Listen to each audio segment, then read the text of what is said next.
In today's video, I'm going to teach you how to play Hitman 3 World of Assassination in VR using Steam. The process is actually very simple, so make sure to follow along. So the question is, does Hitman 3 support VR natively?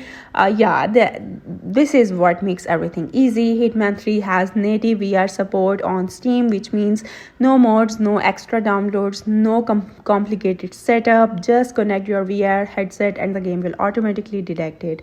The most important part is getting your VR headset connected properly. So if you are using an Oculus Meta Quest headset, go to the official Meta website, download the Quest Link application, install it and follow the setup instructions. You can connect your headset using A-Link cable, USB wide connection, or Airlink, a wireless connection over Wi-Fi. Choose whichever method works best for you. If you are using a different VR headset, you may need different software. No software at all depending on the brand. Just make sure the headset is fully connected and recognized by your PC.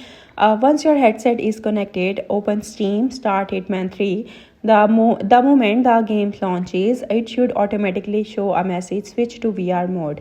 This means the game detected your VR device successfully. If you are already inside the game, simply restart it and the pop-up show should appear. So don't worry. This usually means the headset software isn't running, so make sure your VR headset application is open, the headset is properly connected, and Steam VR is running if required for your device. Then relaunch the game and the VR mode option will show up. Once the VR mode activates, the game will switch into full virtual reality and you are ready to dive into the world of assassination in a whole new immersive way. I hope this video helped you understand how to play Hitman 3 in VR on Steam. If this video was useful, don't forget to leave a like, subscribe for more easy tips. Thanks for watching and I will see you in the next one.